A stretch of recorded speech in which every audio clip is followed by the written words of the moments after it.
And then all of a sudden you get that follow, and that gets your blood boiling. It gets you excited, and I get shaky.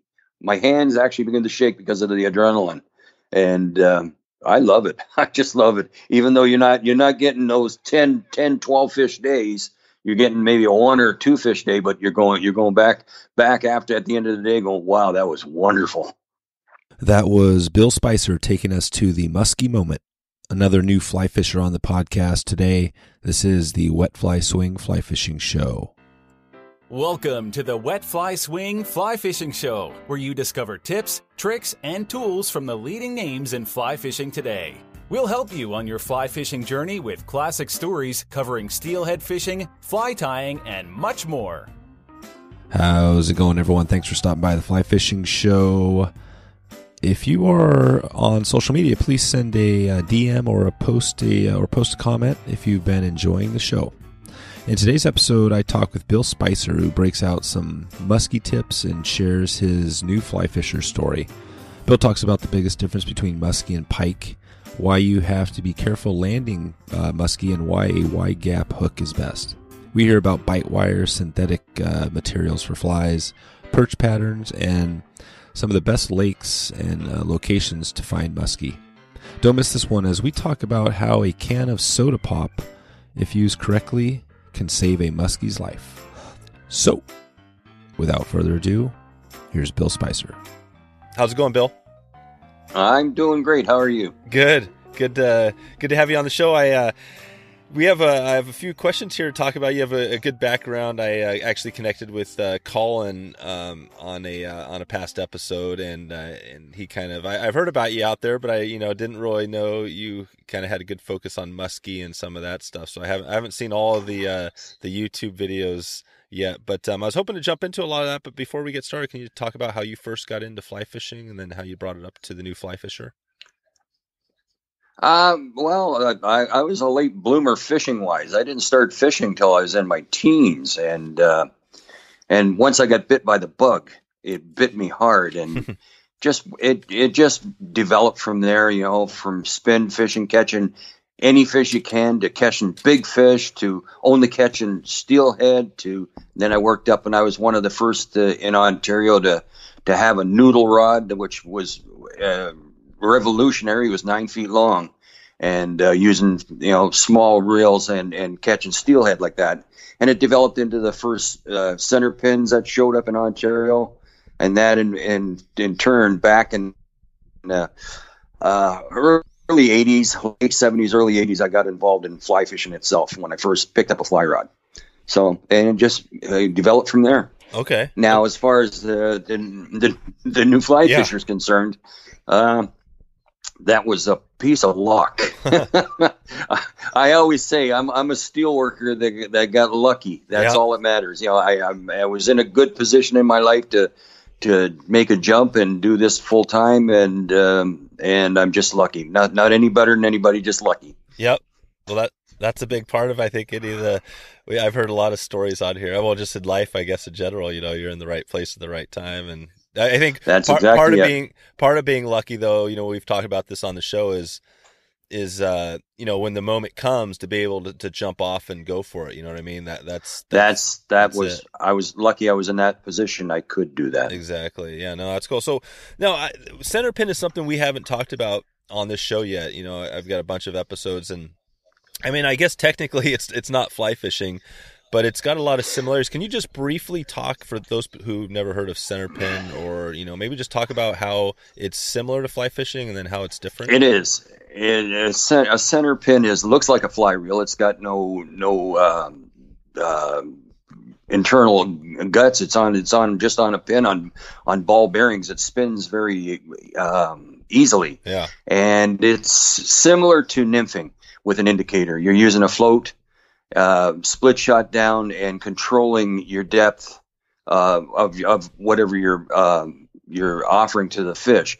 That's when I first started experimenting with flies, going away from the bait and going with flies, and that's where I really started. And what flies getting better and better? What flies are you using for center pin? The best fly I ever had when I was now I'm talking about when I started, was Prince nymphs. Oh, yeah. They just produce like crazy. Now they got San Juan worms. They got these new I call them bubblegum worms. They're pink, and steelhead just love them. Yeah. Yeah. Okay. And now I guess they're using beads too. I haven't used beads. them yet. So gotcha. And are you still doing a little center pin, or do you mix it up with the the fishing? No, I actually sold my center pin because I just once the fly bug took over, I just wanted to keep doing that. Yeah. Now, before anybody makes a judgment, I'm not saying fly fishing's any better. It's actually harder. Yeah. I just want like something with more challenge. That's all. That's right. So you prefer swinging flies and having long periods of not catching fish versus the center pin. You must be. Is it just it's like more like bait fishing.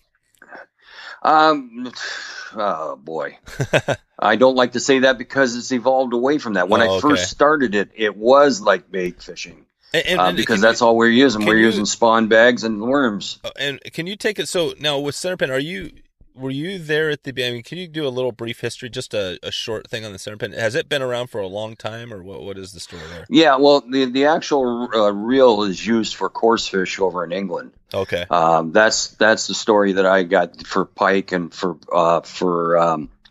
a carp and stuff like that. And it looks like a fly reel, but it's spooled with monofilament rather than fly line. It's all monofilament, and you just put a float on and suspend everything to where you think the fish are. Whether it's, it depends on how deep the water is, how high up you put your float, and you try to suspend it just above the bottom, like you do nymphing, and just that with a center pin, you can control a drift for 100 feet, no problem. Yep. Where you can't do that with a fly rod, I should say. Well, you can, but try to set a hook, and when you get after a certain amount of line out. I've tried it. I've done a lot of nymphing with flies and indicators and for steelhead, Yeah. And I mean I think you're best when you're right in, closer to you when you try to, you do hook fish out there, but I always wonder how many fish are you just kind of going over. No, with nymphing, especially now the new Euro nymphing, it's very close to you, and it's so effective. Oh yeah, effective. So you can just that's right. Cool. Well, we're going to. I guess we don't have time to cover all of the background on the different techniques and stuff. I would love to, especially get into steelhead. But today we're going to jump into some on musky. But before we get there, can you just bring us back to?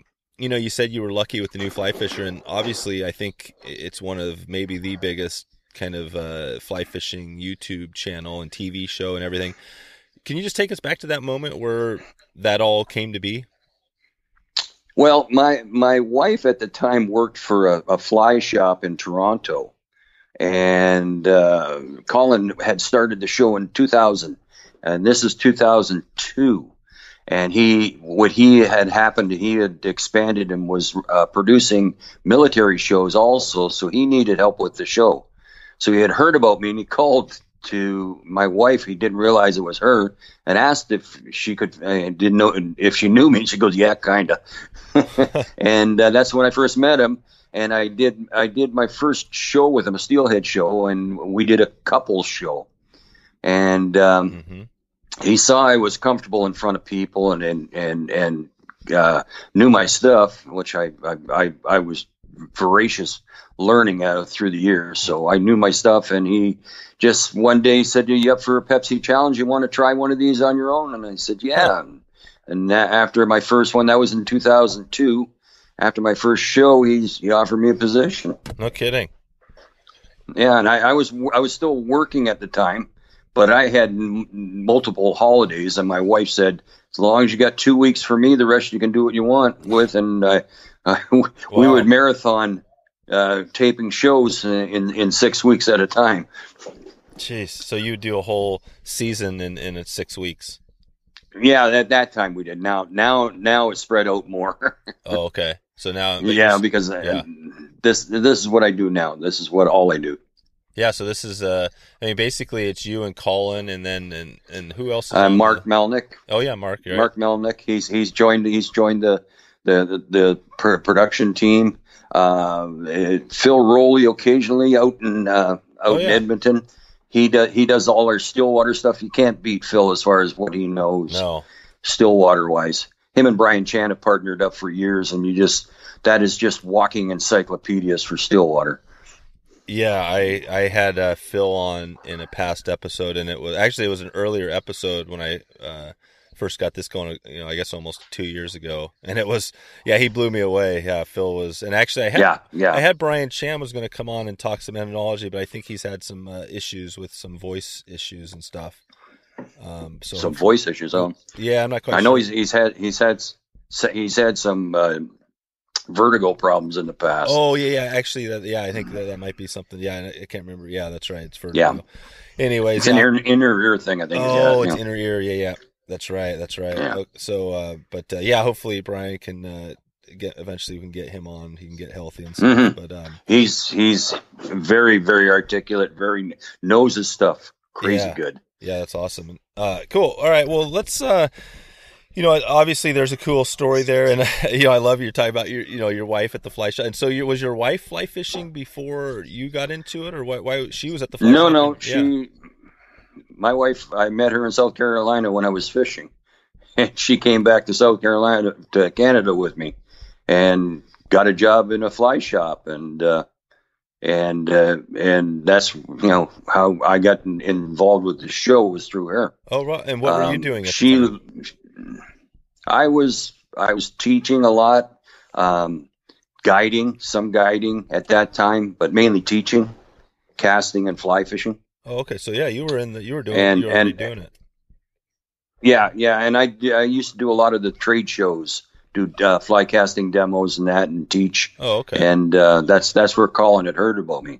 I was gonna say, yeah, I was kind of getting the picture like you were some sort of a newbie just off the street, but you had some experience guiding and in the fishing, side of it. Oh yeah. No, I wasn't a newbie. I'd been fishing a long time at that time, okay. And it was just that I don't know about you, but when I first started fishing, it was crazy, like obsession with me. Yeah, I ate, drank, sweated fishing. Everything I did fishing. Yep. And always every conversation almost would turn to fishing somehow. Yeah.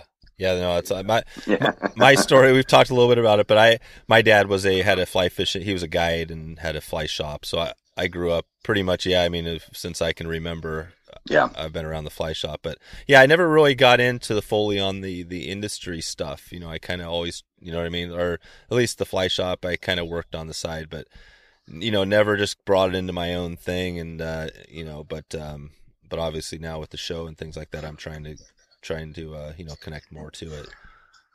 Well, let's jump into a little on this muskie. I think, when I talked to Colin, we had a great show, that he did there, but, he mentioned, you as a big muskie guy. Is that something you can, kind of cover today? And I guess Pike and muskie kind of are similar. Yeah, they're very similar. Just one can tolerate a little more warm water than the other, and that's luckily it's musky. That's right.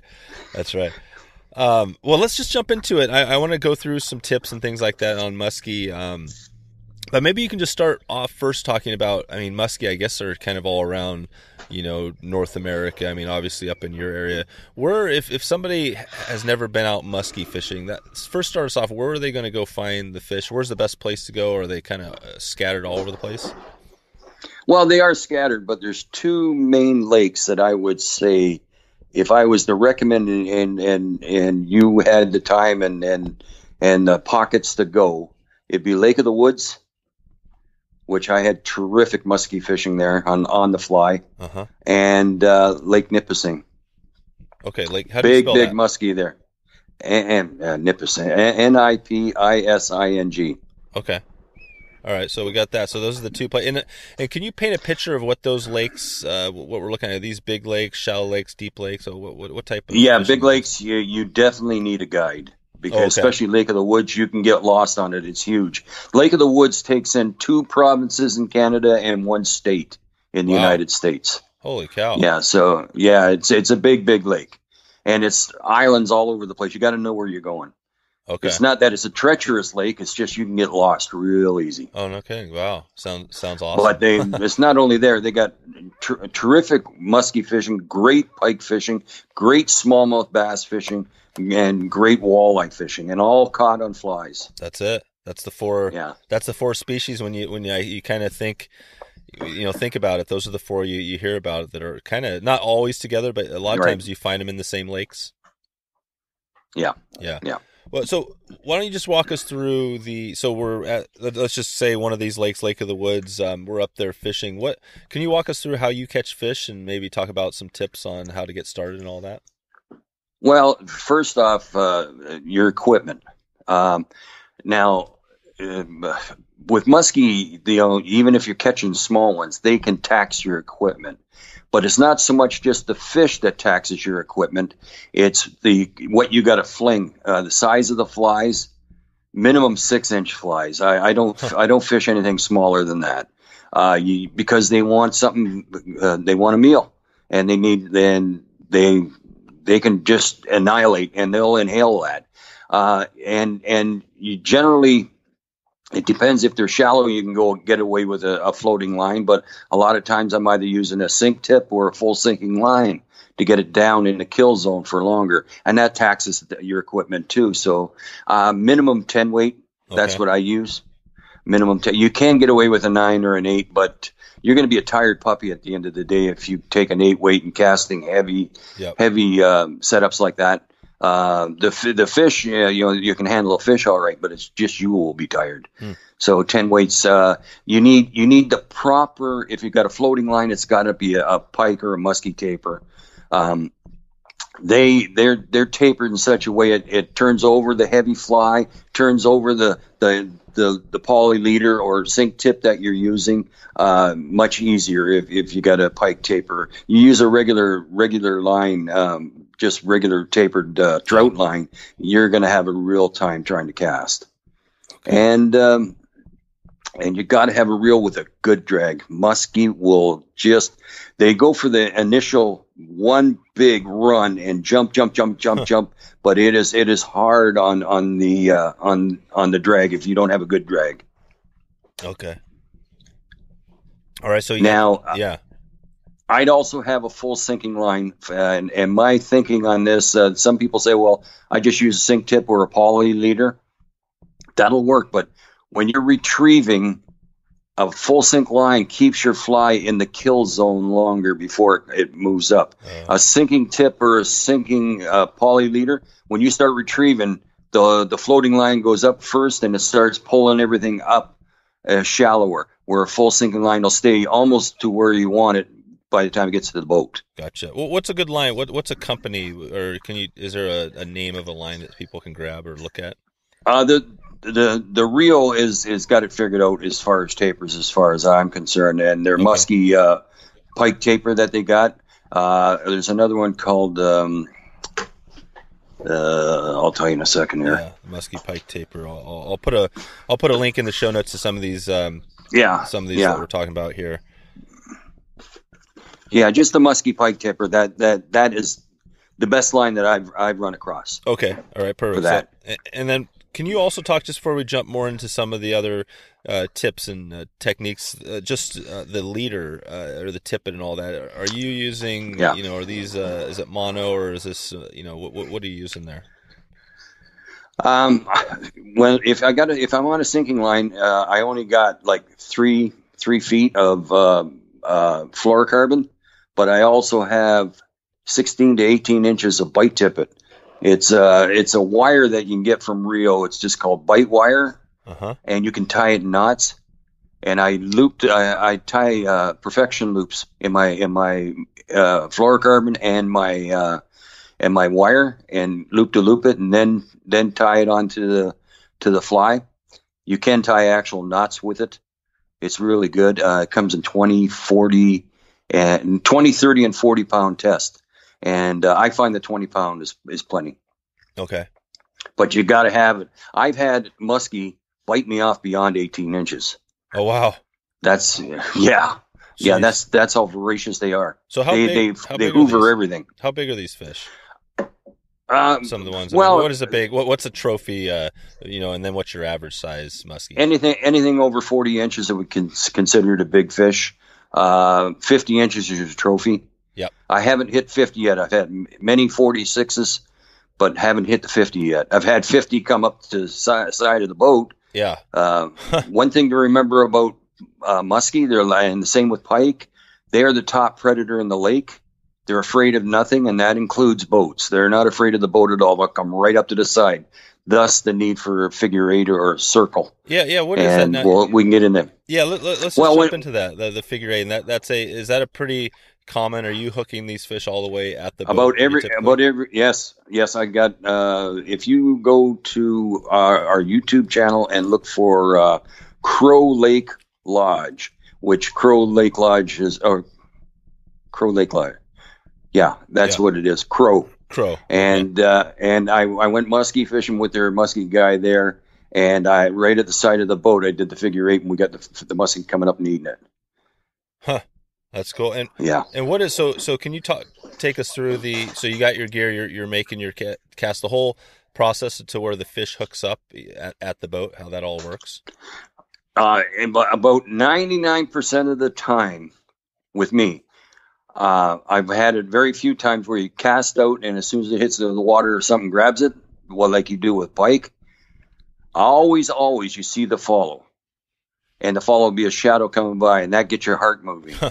And they always get up near the boat, close to the boat, that's when they'll strike. Or when you change directions to do your figure eight, that's when they'll hit it because they think it's getting away. Oh. But they'll follow and they'll have their nose right on the tail, and that can be the most exciting thing or the most frustrating thing because I went through about 4 days of that once, where they would come right up to the side of the boat and not commit. Yep. Wow. But that's muskie fishing. That's it. That's muskie fishing. So is muskie fishing typically on an average day? You get a few chances for fish, or what's a good day out there? A good day would be a 2-fish day. Okay. But those 2 fish will put you into heaven. Yep. You will dream about them. That's right. Yep. Yeah. It's the same, even Atlantic salmon fishing, it can be that way. Yeah. But the fish you get will be the fish of your lifetime. You'll remember it. And that's the way muskie is. Okay. So do you have any, on that figure eight, can you walk us through how, and what's the strip? What sort of strip are you doing when you're bringing it in, and then talk about the figure eight? Never, ever a straight strip. You want to make it erratic, like the fish is wounded or sick. And trying to get away. So it's jerk, stop, change direction, move your rod tip over to one side, and then you move your rod tip over to the other side. Mm-hmm. Make sure that it changes direction because that a lot of times will instill a strike. Mm-hmm. And then you always finish right up to the side of the boat. Bring the line right up till you got about a foot outside the rod tip. And then stick the tip in the water and make a big circle. With fly fishing, we don't do so much a figure eight like they do spin guys do. Spin guys have a stiffer tipped rod, and they can do that with their lures. Ours is got more play to it, so we do a big circle rather than a figure eight. But the idea is to change slowly the direction, like it's trying to get away. And that's generally when the muskie will hit. Wow, that's crazy. So basically you're looking down, you're seeing these fish as you're doing your little.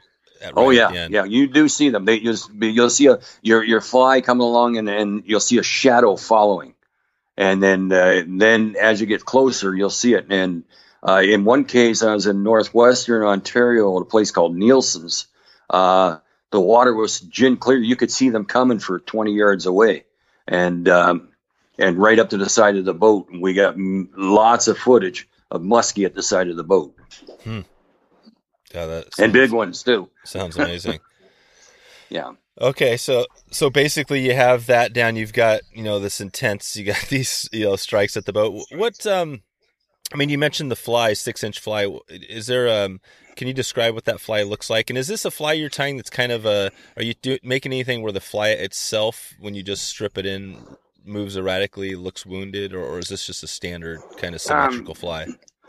Well, I've got a couple of flies that do move like that. A friend of mine, Graham Coombs, tied them up, and they move a lot. But the only problem is when you put in engineering like that for the fly to move, you make them heavy. Oh yeah, and that becomes an issue trying to cast. Generally, synthetics I like because when you pull a synthetic fly out of the water, all the water comes out of the fly, and you don't have to cast a wet sock. Yep. Problem with rabbit fur or any kind of natural fur, it absorbs the water, and when you got a fly that big, it becomes an issue. Yep. Yeah.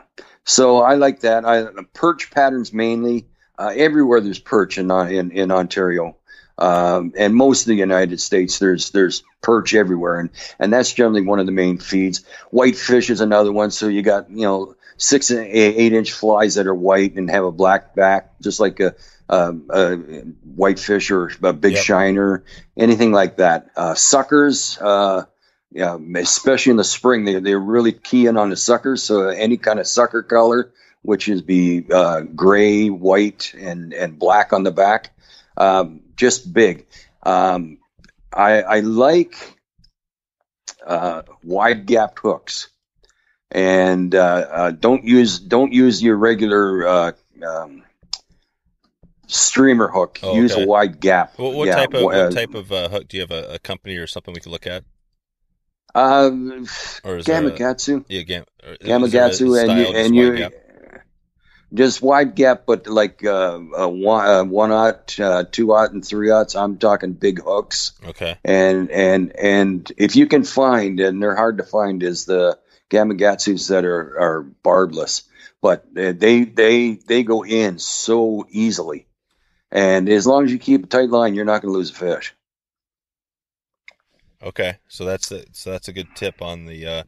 And do you have a name of an actual pattern of a fly that we can look at? Oh, not a name. We just just general perch patterns. Okay, but large. Yeah. The only one standard that I use that is got rabbit fur too is just a red and white. A red and white bunny leech, but about 6 inches long, and. It's like the Daredevil lure. It's the best lure that was ever invented for pike or muskie. They all like it. Yep. So we just make a leech pattern that with lots of movement in it out of rabbit fur. I see. And tie a red collar around it. Yep. I see it, and I'm looking at one here. It looks like, pretty standard, just red and white, and it's got a long... Yeah. So this one has a long... I'm not sure how long this fly is, but, the rabbit strip is coming way off the back, way behind the hook. So are you not doing any sort of a stinger or anything like that? You don't have to do that? You can at times if they're just nipping at the tail, but generally when a muskie commits, they hoover. They open their mouth. They flare their gills and sucks all the water back into their mouth. So you generally get the whole thing. Now, the one disadvantage that we do have as fly fishers is single hooks. Some guys are putting treble hooks behind, but I don't, simply because they're so hard to get out of the fish's mouth.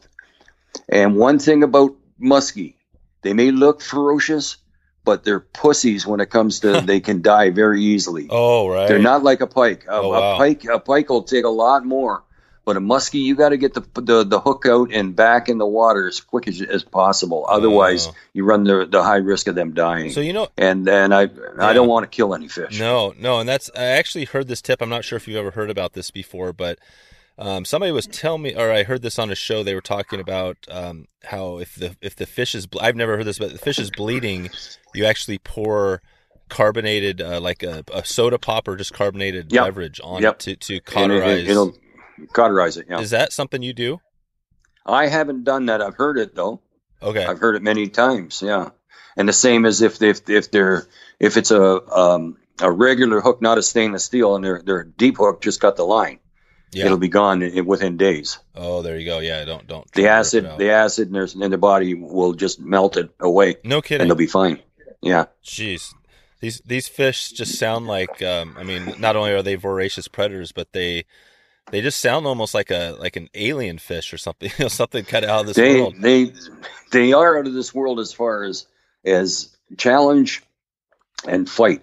They're challenging because you can like they say cast a fish of 1,000 casts. Well, I don't know if that's true, but the whole lot of casting. Yeah. And then all of a sudden you get that follow, and that gets your blood boiling. It gets you excited, and I get shaky. Yep. My hands actually begin to shake because of the adrenaline, and I love it. I just love it. Even though you're not getting those 10, 12 fish days, you're getting maybe a 1 or 2 fish day, but you're going back after at the end of the day going, wow, that was wonderful. That's sweet. So when you're out there in your boat, you see these pods, or I guess you see these fish chasing other fish, and then how do you get on them? How do you get that set up and make that cast? And are you making a really long cast, short cast? What's that look like? Oh boy, when you're casting big flies like that, long casts are not a big thing. They are not what. 30 feet is a good cast. 40 at the most, at the very most. Are you but getting even in then, front? Are you getting in front of these are they in pods, or are they single? No, they generally they do like pike do. They'll lay in wait and ambush. Oh yeah. So what we do is one of our methods of doing it. We take marker buoys, and we go and find the edges of the weeds. What's that? Like they got a weight on them, and they're on a string, and there's fluorescent. Oh yeah. You throw them in the water. Yep. Marker buoys. Yep. We throw them in along a weed line if we can't see the weed line, but you go over it and you know where it is. Mark it with marker buoys, and then go along there and cast into the weeds and pull it out. They generally follow along. That's one of the ways I've done it. And again, if the area is rocky, you got to do that. Cast around rocks and so they hide in pretty much the same cover as pike. If you might find cover without a pike or a muskie in it, but you'll never find a muskie without cover. Okay. They don't go out in the open very often. And unless they're just going from point A to point B and get there quick. But they want to hide and just like a pike. So you're not using necessarily, you don't use a fish finder all that often, or is that a big tool? We do that just for depth, for depth changes and underwater weed beds. Okay. That's what we use that for. Gotcha. Yeah, I use all the electronics everybody else does. Just I don't highly depend on it unless I know the fish are cued in on a certain depth, mm-hmm. and then I find that depth. Okay, and is that depth? Is that typically shallower or deeper, or does it vary? It can vary. If it gets hot in the summer, they'll go deeper, but they're not as sensitive to warm water as pike are. Pike hightail it as soon as the water warms up. Past 60 degrees Fahrenheit, which I guess is about 15 degrees Celsius. You get that, and the pike will hightail it into deep water and only come in at night to feed. Musky will lay a little longer than that, and until you get hot weather, then they'll move into deep water. But I've generally found them in fairly what I call shallow, 6 to 8 feet. Yeah. Okay. Yeah. They're more tolerant. Gotcha. Probably why that they die easily. I don't know, because they're in warmer water. I don't know. Yeah, it's interesting. But I just know that you got to really watch it with a muskie. Mm-hmm. Yeah, it is interesting how they're so similar. I mean, what is the biggest difference between, other than how they're susceptible to the warmer water, the biggest difference between pike and muskie as far as fishing for them, fly fishing? Muskie will jump when we're fighting. Oh, yeah. Pike bulldogs. Yep. Muskie, voracious, hard fight for a short amount of time, then they'll come in. Pike goes for a number of runs before you get him in, but they just bulldog over tail dance, like tail dancing muskie and bulldogging pike. Mm-hmm. Okay. Yeah. All right. And you talked a little bit here about the I mean, obviously 6-inch flies and heavy lines, heavy rods. Do you have any tips for somebody that's having a struggle casting the heavy flies and heavy rods? Yeah, open up your loop. You don't want tight loops. All those lessons we all probably took for dry fly fishing on the Bow River, where you want that nice tight loop and lay that fly down, goes out the window because you got a weighted system. And gravity pulls the weighted system down. You end up either hitting yourself or breaking your rod because you're trying to get a tight loop. Right. You want an open loop. Open the loop up. Lots of risk, just like you used to do when you first started fly fishing. Use that cast, and you'll get more results out of that. If the fly smacks the water, they don't care. You don't scare. Like I said, they're the top predator. You don't scare a muskie. You don't. They're just not afraid of anything. Okay. Other than another muskie. But I mean, yeah. Well, is there a best, best time of day to fish these guys, or? As in the spring, you can get them pretty much all day. But as the weather warms up and you get more sun, they don't like a whole lot of sun. So your early morning and evening is the best time as the summer goes on. And of course, if you get an overcast day with a little bit of drizzle and rain, get out there for muskie because they'll bite all day then. Oh, really? Yeah. Oh, cool. So they're but they don't like the high sun. That it's like most fish. Yeah, that's don't true. Like high sun. Yep. Okay. So that's that makes sense. So basically, early mornings, late at night, and then as you're as far as finding these fish. So if you're out there in a boat, maybe you're not with a guide, you're just out there trying to find. Any tips on finding the fish? I mean, you mentioned going in kind of the weeds. Is that the best thing? Just go into the shallow? Weeds, rocks. Depends on what the lake is made up of. If there's lots of weed beds and now a weed bed with deep water close by, which I mean like very close by, it drops off. That is prime musky waters, because if it does get warm, they shoot over into the deep water and can go very easily come back up and feed at night and go back down. That is a prime area. Any kind of like what you look for with pike, you want fallen trees, rocks, underwater shoals, anything like that. Okay. Any structure, any cover, like structure, and at certain times of the day, a dock. They'll come in and feed. Yeah. You get early morning, start casting under docks, just like you do with bass. Yep. Muskie will come in to feed. In one lake I can think of, there's a resort there, but they got a diving board platform out there.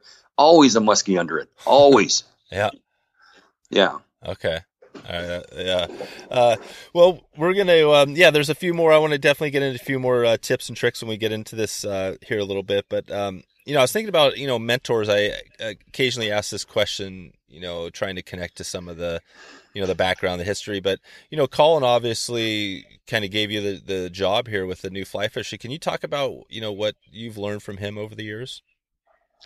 Are there any big lessons, or I guess he's probably been somewhat of a mentor?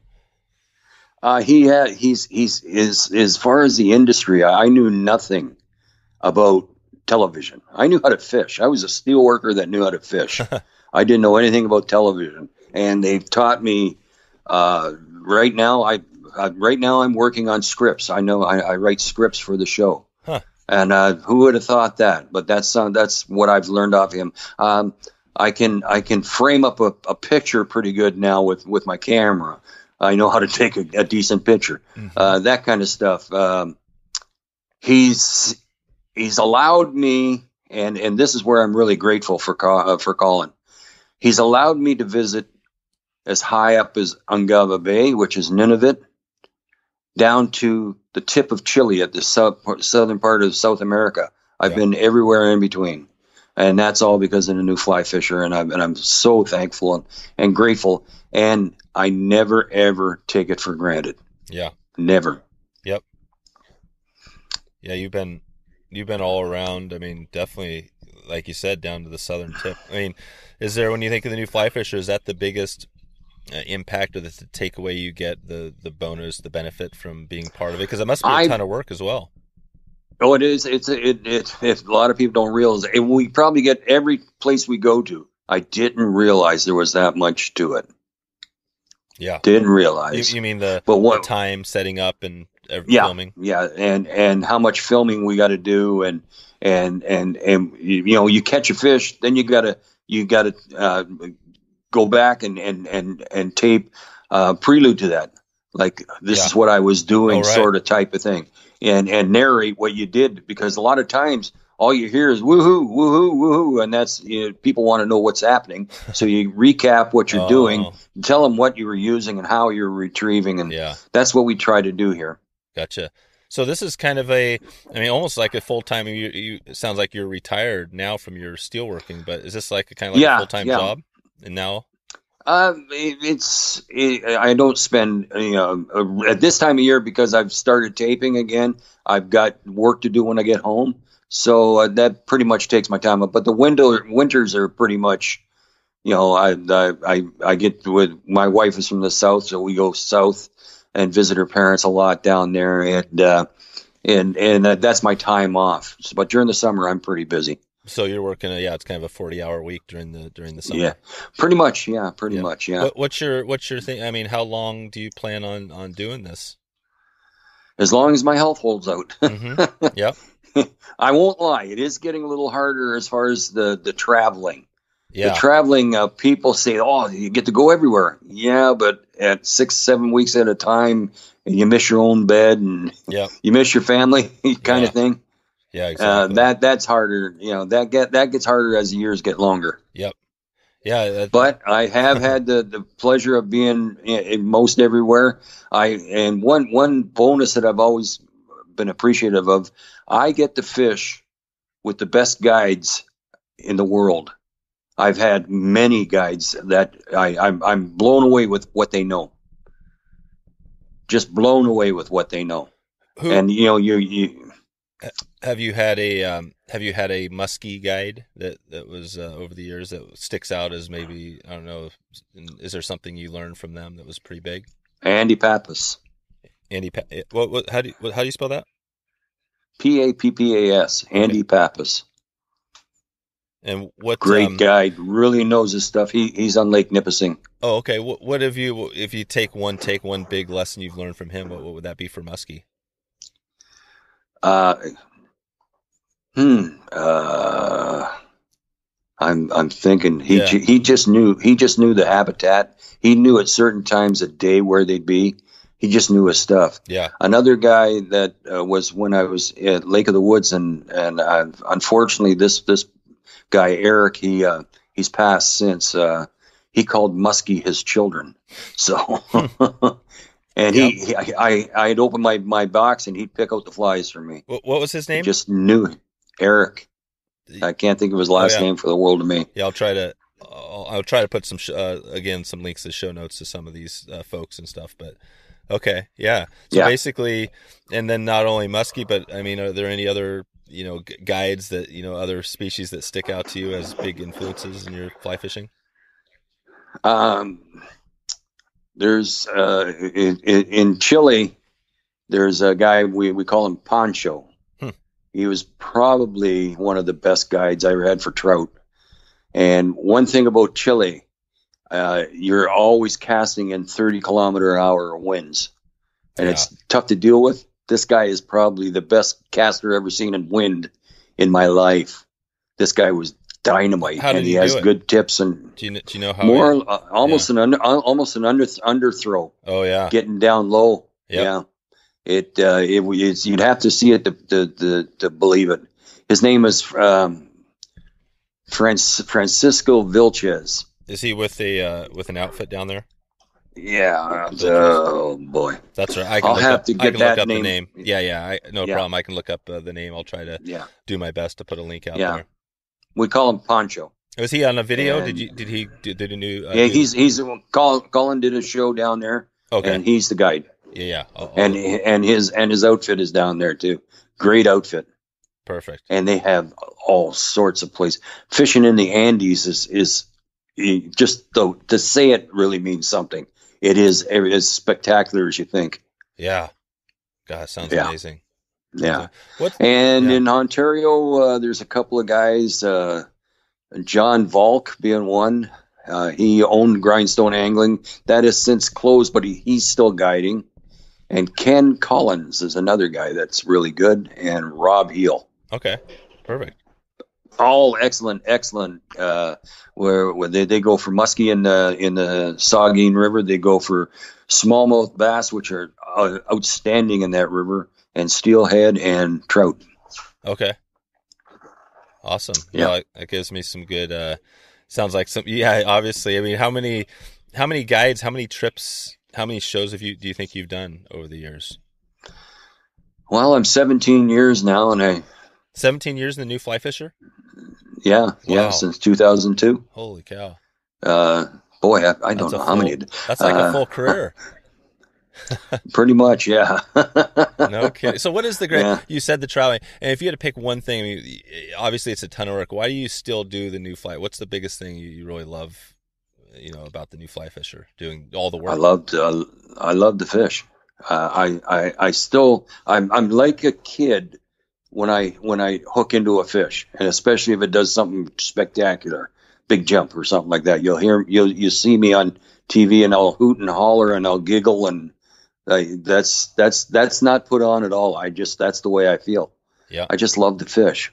Now, like I said, that the travel gets a little much after a while because, and no matter which television host you talk to, they'll say the same thing. Living out of a suitcase is not fun. But when you get to fish the best waters in the world, you go, well, that's pretty good trade-off. It's worth it. It's worth it. Okay. Yeah. I mean, I guess without this, you don't hit some of these destinations. There's a lot of bonuses. Oh, I could never afford to go to as many places as I go in a year. Well, I'd have one trip a year and that'd be it. And that's what's interesting, because I'm in the middle. This is kind of a season of been calling a destination and DIY type of season where it works because, I think a lot of people listen to the show, myself included, it's you don't have the $5,000 or $10,000 to do these lodge trips. And right. We've been trying to focus on places where you can go DIY it and maybe do it yourself. You mentioned a couple of lakes at the start, the Lake of the Woods and the one that I can't spell or pronounce, but Nipissing. Nipissing. Other than those, is there a DIY type of area? I mean, or can you do it yourself? I mean, you mentioned having a boat. Oh yeah, Nipissing, you can do it. You can go and rent cottages there yourself. Get a boat absolutely, yourself, you can do that. Yeah. You got to have a boat, but I mean, they're rented up there. There's a number of places to do it yourself. Same with Lake of the Woods. My thing about Lake of the Woods is hire a guide for a day, anyways. Yeah, learn where you're going to go. It's worth the money. It is. That's a great tip. It's worth the money. Yep. For probably the best pike fishing I ever had is Lake Nipigon. Okay. Nipigon, you can do your own thing. Rent cottages there, and they're really, you get 4 guys and rent a cottage, and it's real reasonable. Yeah. Okay. And the pike fishing is crazy good. It is. Oh, you're getting good. more with pike. You're getting more hookups, more action. Right. Yeah. Okay. It's Lake Nipigon holds my record for the fastest show I ever taped. That was one afternoon, and the average fish was 42 inches. Jeez. Yeah. I had one that went right to the side of the boat. It had to be 60 inches long. I couldn't get it to bite though. It did followed right behind and more interested, more curious than anything, I think. Wow. But just wouldn't commit. I tried with that fish, but I couldn't get them. When they bite, what sort of set are you doing? A strip set. Like if you look at anybody fishing tarpon, when they get the hook up, they grab that line, straighten the rod out towards the fish and pull on the line. Yep. And pull hard. And that sets it in there and then lift. Yep. You don't, no trout sets. You do a trout hook up, and you're going to lose the fish. Right. Okay. So it's hard. You got to drive that hook right into. They got a bony jaw. Yeah. Is there a good, I mean, obviously you guys are a huge resource with the new fly fish, and I'll link out to some of these videos that we've talked about, but is there another resource, book, magazine, anything out there that would have musky, something to help musky or pike? I don't know if there's, or even a favorite book or magazine or something that you enjoy reading? The only thing that, oh man, the only one to be that and it's a competitor television is Jim Sarek's Musky Hunter. Oh, cool. I think he puts out a magazine. Perfect.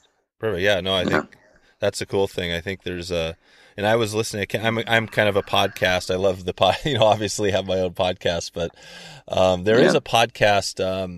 What's it called? I think it's called The Ugly Pike.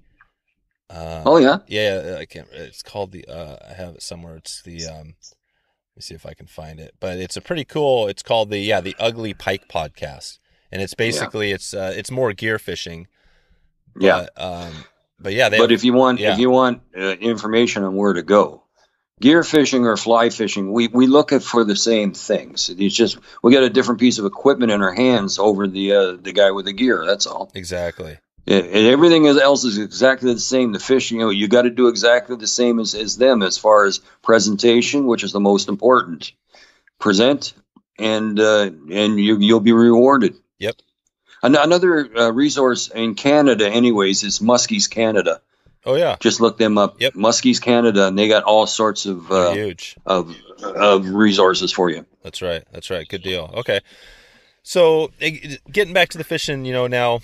We're on, we talked a little bit about it. I mean, is there anything we've missed here as far as the whole process in finding fish, or any tips you want to add, to help somebody get into maybe their first muskie?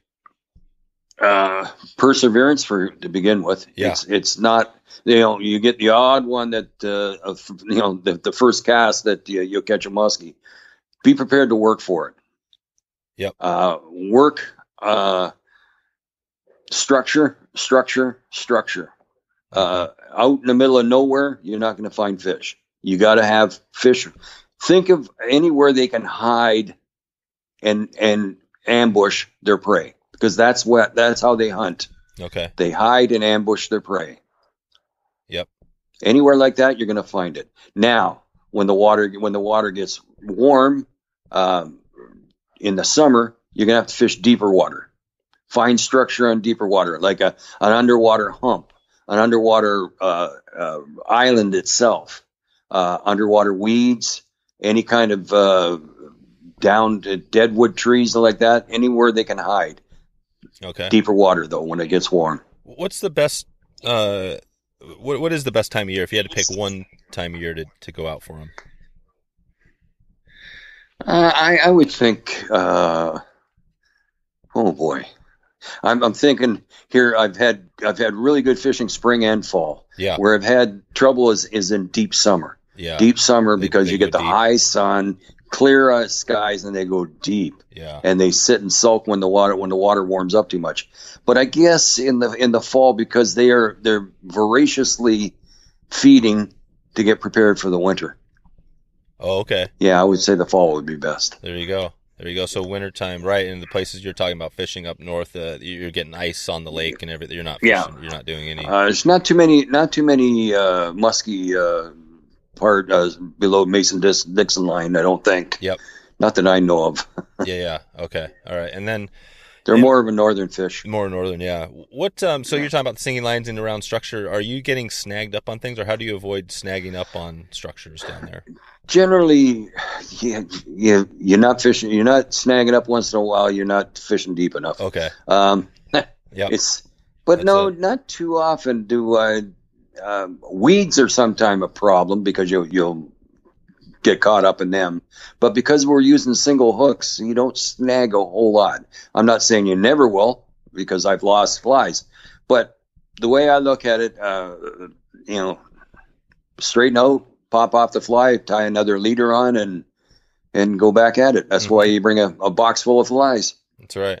If you're not if you're not snagging up once in a while, you're not near enough to the structure. Okay. And how do you plan when you go out to, a lake or a new lake, or you're just going for muskie? How do you plan your trip or your day? Is there Is there something, I guess there's other things that trigger good fishing, but do you just pretty much start early in the morning and start looking for them? Well, again, early in the year, you don't have to start as early in the morning because it's cool in the morning. Yeah. You're waiting for the water to warm That's a bit. right. Okay, and then that can be at 11 o'clock. That could be at noon, and the fish will turn on. Is there a temperature roughly that you kind of think of where it's got to be above a certain temperature before you want to get out there? Now you're going to ask me stuff that I got to look up right now. That's right. I'll try to find some info on that. I've some of this stuff is coming. I mentioned the that Pike podcast. I listened to a little bit of that, and they had some. That's where that cauterizing the carbonated beverage I never heard of. They mentioned that on there. But I'll try to dig up some of that information. But yeah, just generally, I guess, kind of the tips and tricks things. We talked about the flies, a couple of flies, the style at least. Are there any other just general tips, casting, fishing to, help somebody with musky? Or it sounds like you just persistence is the biggest thing. Because you'll wear ruts into your fingers because you'll be stripping back so much. Take 5 minutes every once in a while to sit down and rest. As you get tired, your casting will start disintegrating. Take 5 minutes, rest, then you get up and you're fresh again, and you'll be able to cast that 30 feet that you need. Mm-hmm. Believe me, after a while, that becomes difficult. Yeah.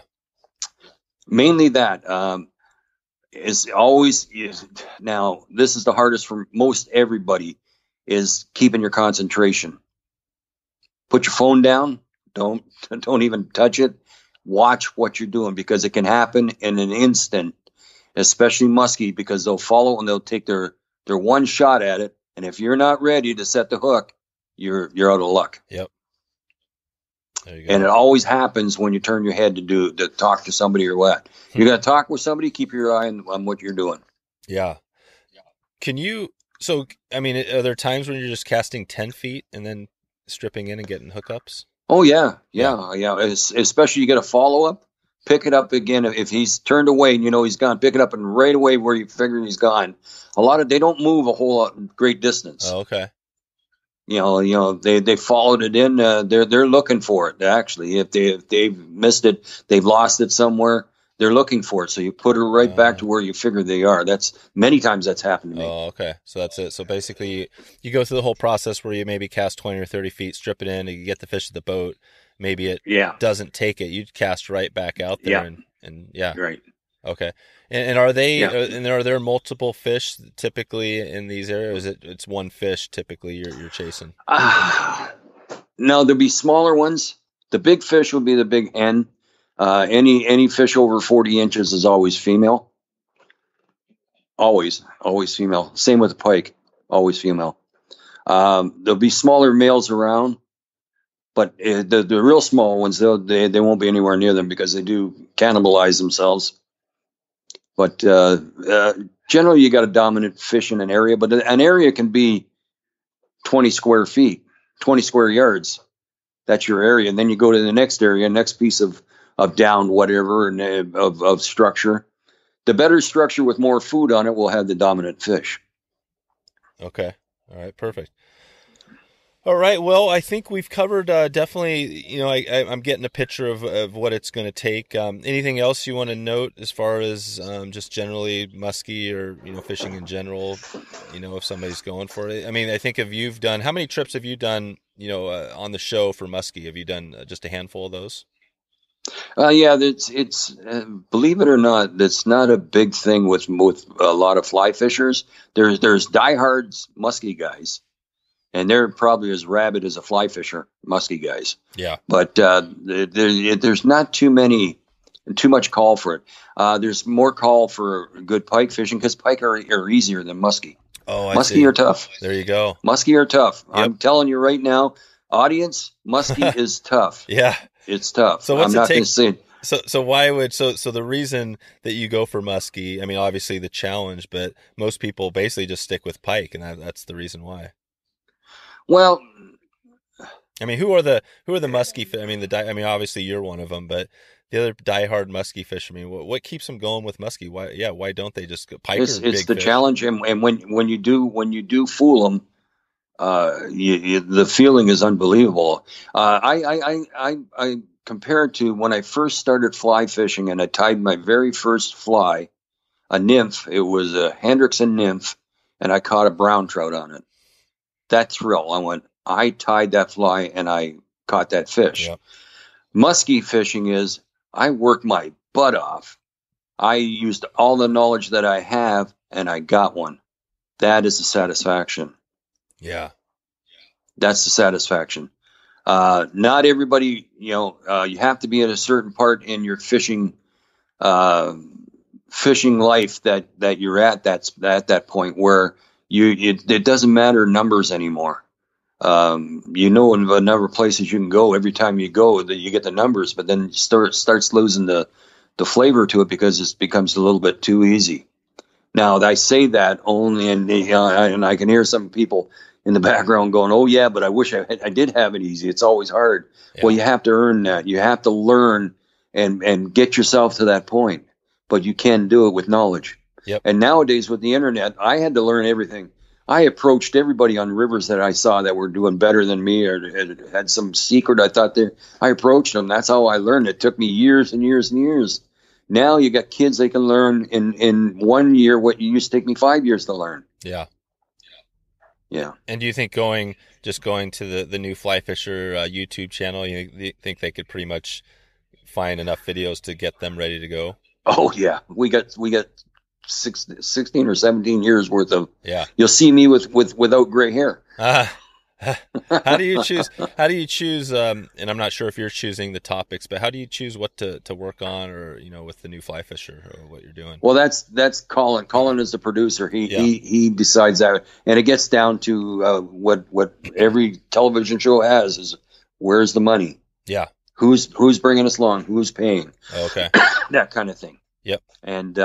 And he decides that, but he knows certain fish I like. There's certain fish he likes, and Mark. Now Mark being the new boy in the block right now, he's honing in on saltwater.